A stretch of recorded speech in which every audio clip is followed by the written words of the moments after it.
Okay, hi guys, welcome back to another video. So today I'm gonna show you how to draw this pose here. In this channel I've covered a lot of angles. I explain how to draw, three-quarter poses. But today I'm gonna show you how to draw a three-quarter pose that is looking down. This angle is a little bit tricky, so you have to pay attention to what I'm gonna share with you. All right, now without any further ado, let's get started. Now this is the paper I'm using today. As you can see, this is a regular print paper.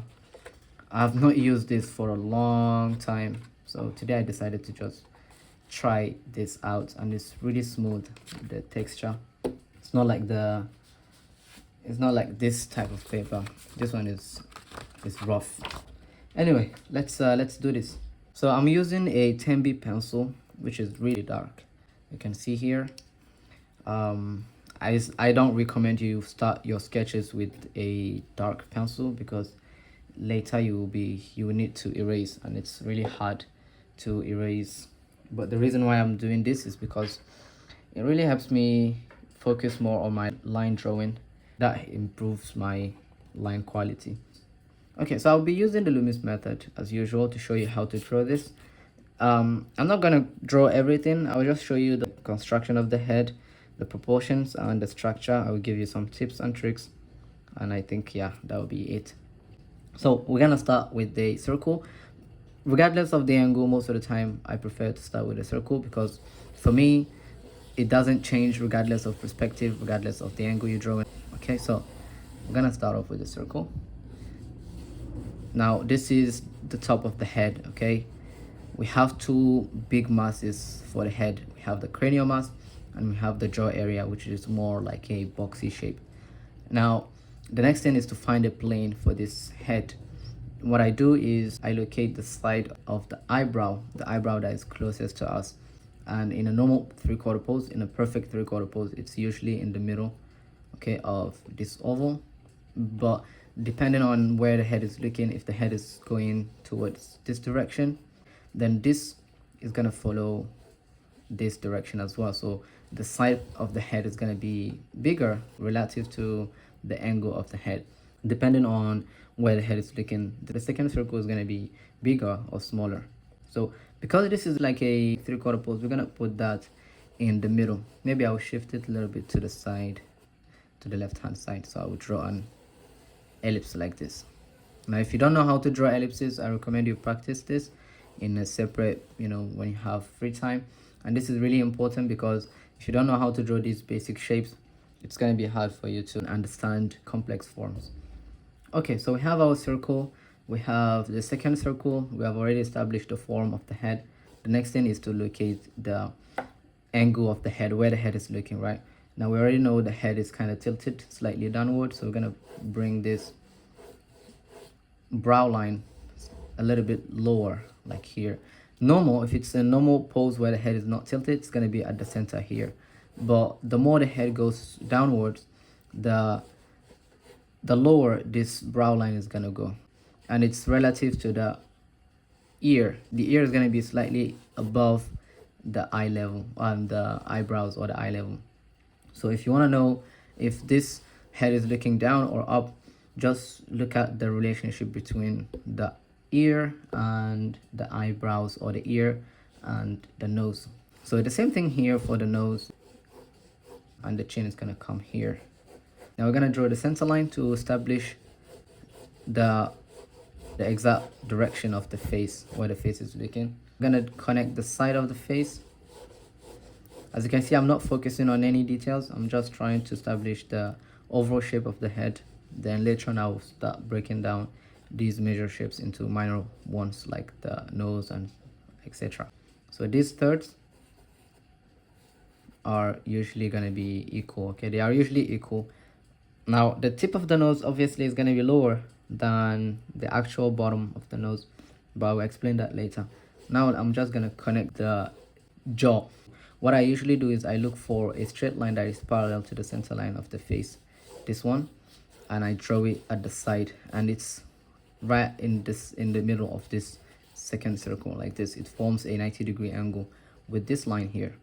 Okay, so you draw that and it's parallel, but depending on the angle and the perspective, these two lines might converge, or they might go, separate ways depending on the angle. But here we're gonna just we're gonna make them parallel to each other like this.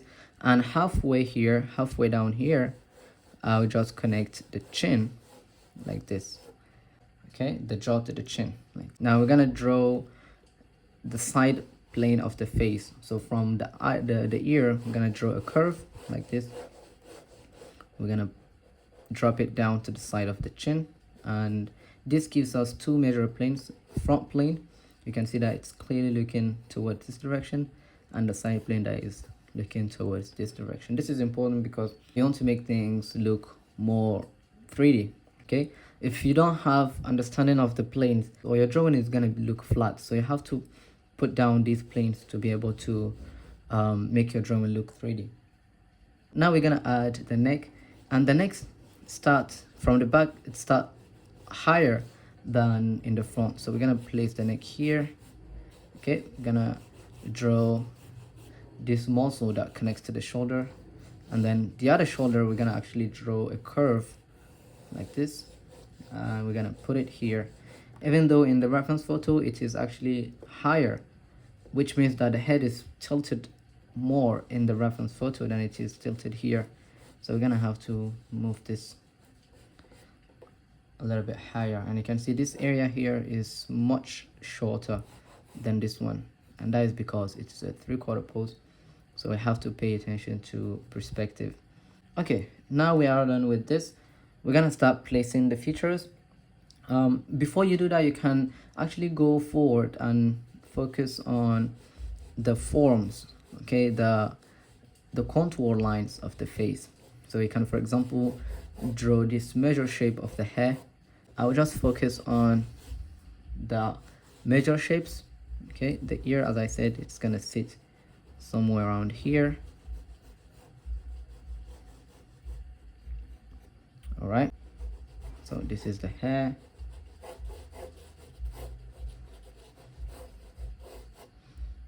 All right, that is it. Now we're gonna draw the features, and I like to start with the nose. I think this line is slightly off. I need to bring it here. I think this is much better. I like to find the tip of the nose first, so I'll place a key landmark, and I'll use my pencil actually on the reference photo to find the angle of the nose like this.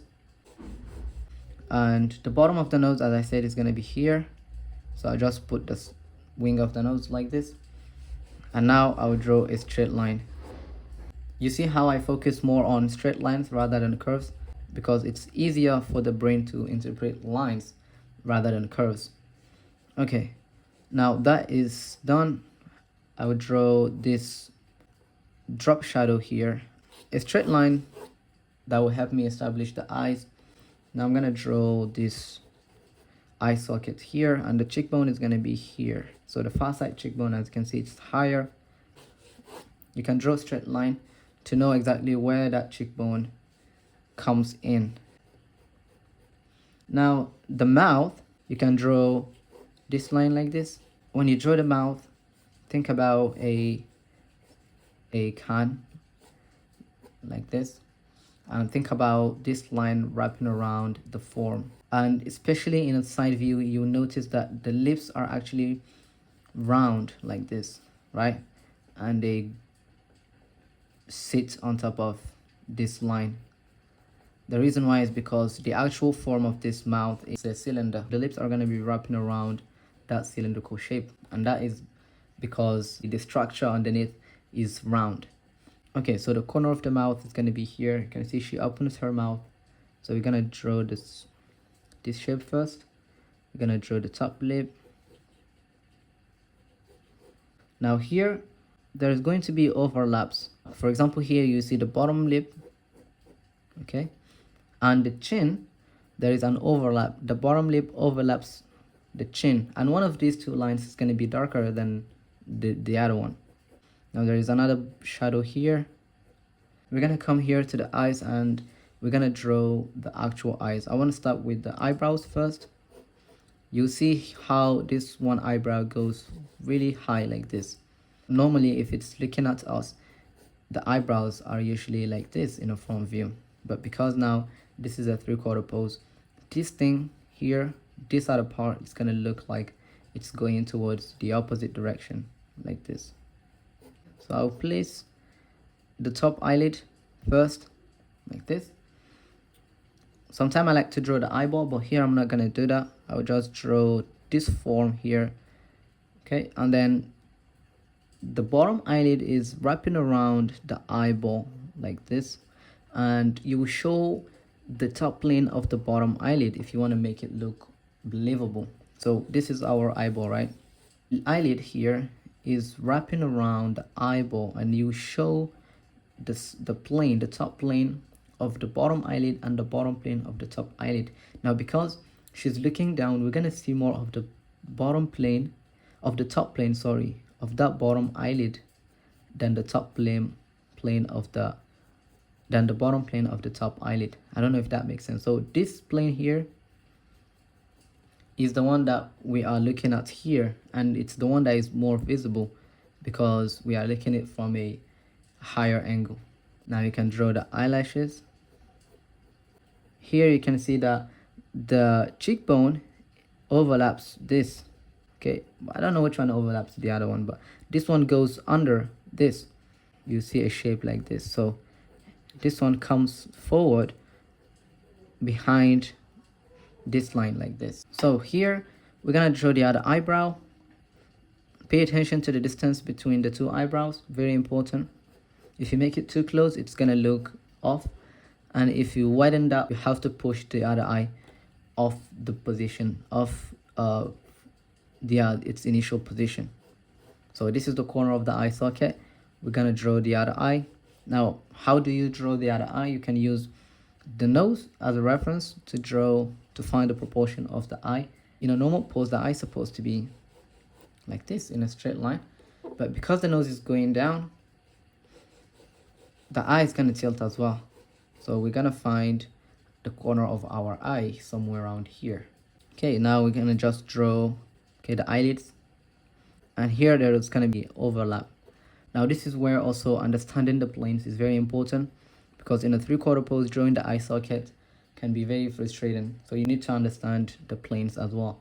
Now one mistake that we tend to do, especially beginners, is making these two eyes equal, which is not correct. This eye is relatively bigger than this one because this one is the one that is closest to us, and the reason why is because of foreshortening.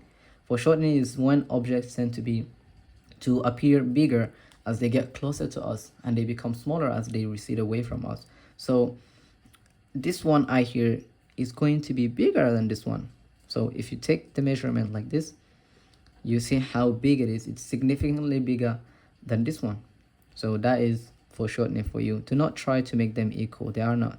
It's not a front view anymore. Now, as I said here, you draw the top plane of the bottom eyelid. You show this. These two lines, very important. They show that, okay, this is a 3D object and they have planes. So this is enough, guys. I'm gonna erase a few lines and that will be it. Now, if you are a beginner, do not focus on shading. Focus on getting overall proportions of the head, because it doesn't matter how good your nose looks if it's on the wrong proportions. Now, she doesn't really look like her exactly, but when you look at the drawing without seeing the reference, you will say, well, it doesn't look off, right? This method is not here to teach you how to copy a reference photo exactly as it is. No, it actually teaches you how to draw without even the reference photo. You can draw from imagination using these techniques. Now you can join my Patreon if you want to see in-depth videos like this, 1 hour video demos like this with commentary and real-time demos. You can join my Patreon. It's $5 a month and you will get access to all my previous videos. Or if you just want to support me, there is a link in the description. So I'm gonna leave you here. Thank you so much for watching. I really appreciate it. Special thanks to all my patrons. I really appreciate your support, guys. Thank you so much. Without you guys, this content wouldn't be possible. So I really appreciate the support. See you guys in the next video. Bye.